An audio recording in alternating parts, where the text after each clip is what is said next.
disfrazado de hindú por la calle, tocando la pandereta y juntando gente, es un macaneador, es un charlatán. No es un hindú verdadero, es un hinduismo falsificado para el gusto de los occidentales. Esos tipos en la India o en el Japón no les dan ni 5 bolillas. Son charlatanes que si salen a la calle, como los tipos conocen su religión, no tienen el menor éxito. Entonces, ¿qué hacen? Se vienen a Occidente y sobre todo en los Estados Unidos tienen la seguridad de encontrar prosélitos, fundan un centro ahí, juntan dólares, se hacen pagar dólares para besarle el dedo meñique del pie como al gurú Maharaji, y cuando están llenos de dólares vuelven a Oriente. Entonces sí, con dólares han solucionado el problema del hambre de la India, por lo menos para él y para los tipos que lo siguen alrededor. O sea, pero a priori podemos decir que cualquier hindú, o cualquier budista, o cualquier gurú que anda haciendo proselitismo, juntando adeptos y dando conferencias, no es un verdadero representante del pensamiento de Oriente, sino que es un charlatán o que es un macaneador. O sea, se puede encontrar el pensamiento de Oriente en algunas obras serias para el budismo, por ejemplo, las obras de Ananda Coomaraswamy, algunos libros sobre el hinduismo de Sankaracharya, o de autores occidentales como René Guénon, como Julio Cébola. Sin embargo, esos libros no son libros con un afán proselitista, sino que simplemente exponen donde hay proselitismo, eso no es verdad. Y mucho menos cuando, como hacen los Rosacruces o los teósofos, tratan de juntar en una sola doctrina elementos tomados del cristianismo, tomados de los egipcios, tomados de los tibetanos, tomados de los hindúes. Eso es una ensalada que ninguna persona seria de Oriente puede tomar en serio. Y por último, miremos también brevemente el tema del satanismo. Decía, creo que es de Baudelaire la frase, que la gran astucia, la gran habilidad del diablo es convencer a los hombres de que no existe. San Pedro advertía a los cristianos: vigilad, porque vuestro enemigo el diablo ronda como león rugiente buscando a quien devorar. El que se convence de que el diablo no existe, digamos, el león se lo come. Pero el diablo trabajó bastante bien para convencer a la gente de que no existe. En nuestro tiempo el escepticismo, la indiferencia en frente a la existencia del diablo y a su actuación en el mundo es tan grande que incluso aparecieron algunos teólogos negando la existencia del diablo o diciendo que el diablo es una especie de concentración impersonal de las fuerzas del mal, es solamente un simbolismo. Entonces, ¿qué pasa? El diablo es soberbio y eso le gusta trabajar por abajo, pero hasta un cierto punto. Cuando vio que se tomaban demasiado en serio el asunto de que el diablo no existe, le molestó. Y entonces el diablo se puso de moda como artista de cine. Salió la película El Exorcista, detrás de esa película El Exorcista, las otras que nombré, El bebé de Rosmarie, La profecía primera parte, La profecía segunda parte, El combate final, que ha salido ahora en el libro, se convirtió en bestseller, productor de novelas, o sea, se puso de moda. Y entonces hubo un momento que todo el mundo empezó a hablar que si la posesión diabólica, que si los exorcismos, que si la encarnación del anticristo. Esas novelas, como la de La profecía y como El bebé de Rosmarie, son novelas satánicas, porque son novelas que terminan con el anuncio de la encarnación y del triunfo de Satanás como una especie de anticristo que triunfa acá en la tierra. El bebé de Rosmarie termina con el brindis en el año 0, brindando por Satanás que se ha encarnado de Rosmarie. Y la profecía va destruyendo a todos sus enemigos, aparte que no tiene ningún conocimiento de orden teológico, es un novelista barato el que la escribió, pero sale como un bestseller. ¿Cuál es la táctica del diablo en eso? La táctica del diablo en eso consiste en llamar la atención sobre los aspectos más ruidosos pero menos importantes del diablo. Toda esa atención que se presta a la posesión diabólica, esos fenómenos extraordinarios, desvía la atención del trabajo verdadero del diablo. Si el diablo puede, por permisión de Dios, llegar a poseer una persona, mientras esa persona no haya consentido en la posesión, esa persona no peca, no es dueña de sí. Y el diablo podrá hacerla blasfemar o realizar gestos o actos obscenos y todo eso, pero no es la persona la que lo hace en su libertad, y esa persona puede incluso ser una víctima expiatoria o propiciatoria en un plano misterioso de lo espiritual.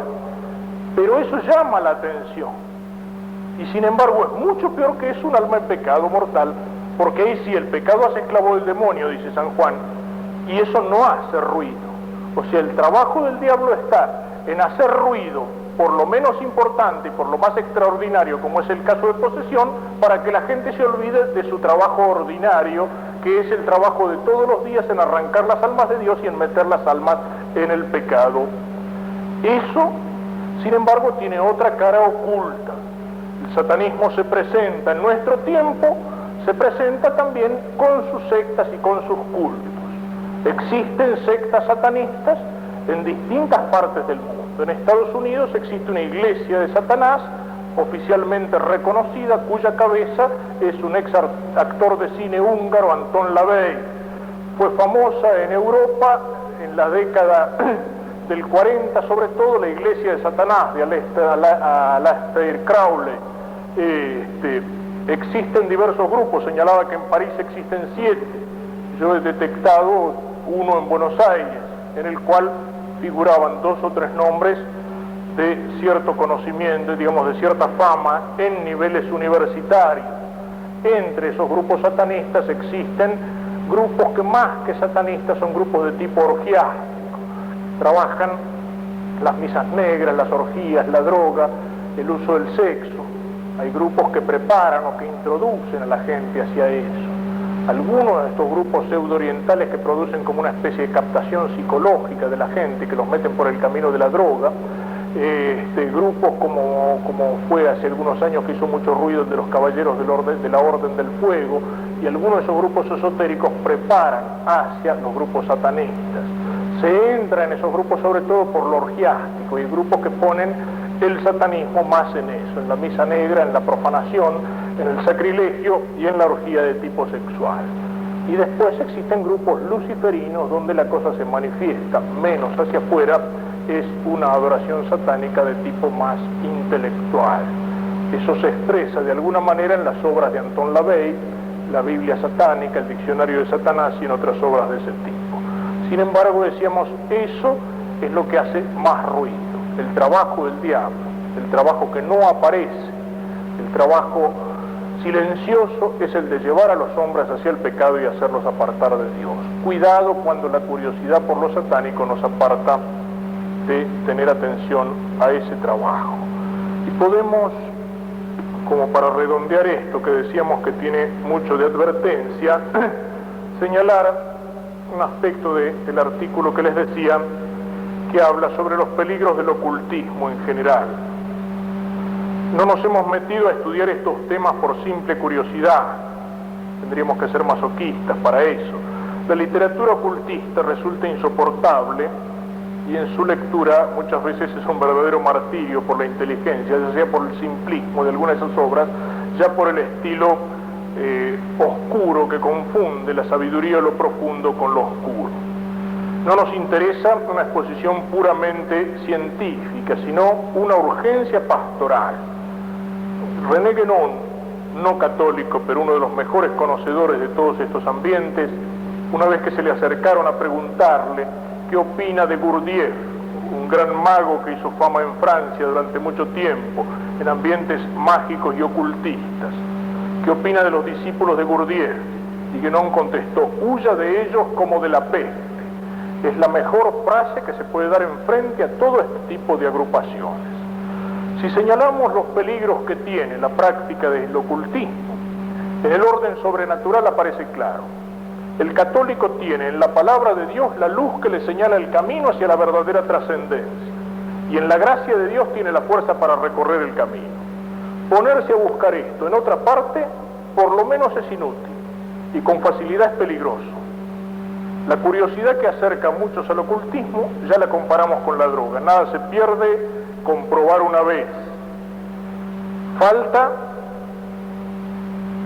añadimos, que los que suelen acercarse a estos grupos sectarios o grupos ocultos, con frecuencia son personas que ya tienen algún tipo de desequilibrio larvado, que padecen estado de crisis, de vacío interior, de frustraciones que provocan la inestabilidad emocional. Es lo característico de las personas que se acercan a una sesión espiritista. La muerte de un familiar que no ha sido aceptada. Hay una rebelión interior, hay una inquietud, y entonces el deseo de comunicarse con ese familiar. por eso mismo son terriblemente sugestionables y se las engaña con facilidad. Cualquier gesto, manifestación o voz ya piensan reconocer a un familiar.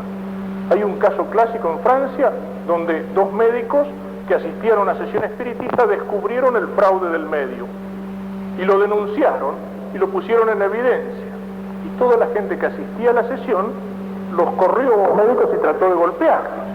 O sea, la reacción lógica hubiera sido al revés. Se daban cuenta de que el medio los estaba engañando. No, se enojaron con los tipos que habían descubierto el fraude. ¿Por qué? Porque les quitaba la ilusión de ponerse en contacto con los familiares desaparecidos. O sea, en la gente que se acerca a estos grupos suele haber ya algún tipo de desequilibrio larvado.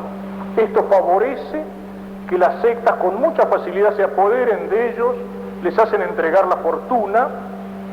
Hay gente que en la iglesia es incapaz, en nuestra iglesia es incapaz de poner más de una moneda en la colecta, pero entra en los mormones y pone el diezmo. Y a veces en otras sectas le exigen la entrega de toda la fortuna. Se trata de una verdadera captación de la personalidad. Pensemos en el caso de Jones en la Guayana, o sea, con el suicidio colectivo. Lo mismo se da a veces en los testigos de Jehová, en los Hare Krishna, en los caballeros de la Orden del Fuego. Las sectas encuentran un campo propicio en la ignorancia de las víctimas, y no solo en la ignorancia de la gente humilde, que es un terreno muchas veces preferido para el proselitismo de las sectas, sino en la de muchos intelectuales que creen que saben. En primer lugar, es común en todo el ambiente ocultista la presencia de literatos, periodistas, artistas, novelistas, gente en la cual no hay una formación doctrinal verdadera, sino una primacía de lo sensible, de lo estético, un desborde del sentimiento que se abre a todas las experiencias nuevas, emocionantes, impactantes y misteriosas.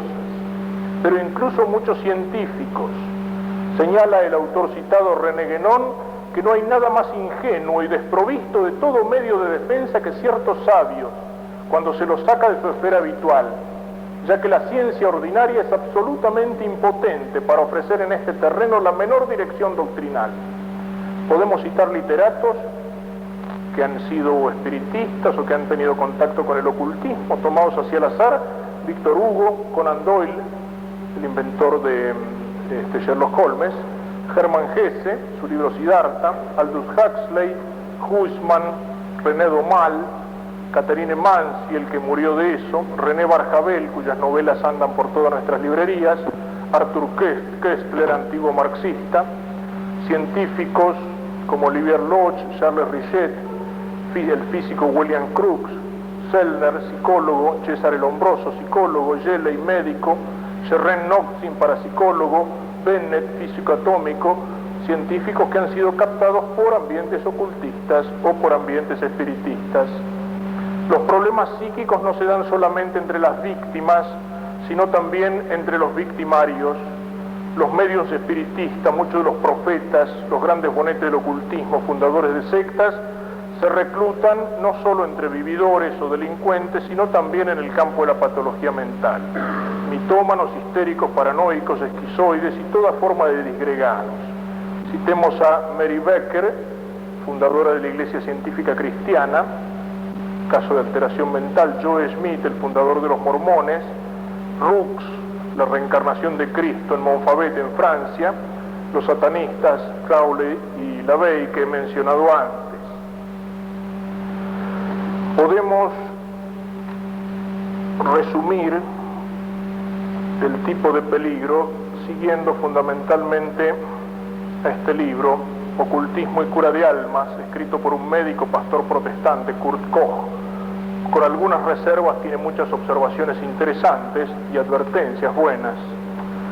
Indica que las prácticas ocultistas afectan al hombre en los siguientes planos.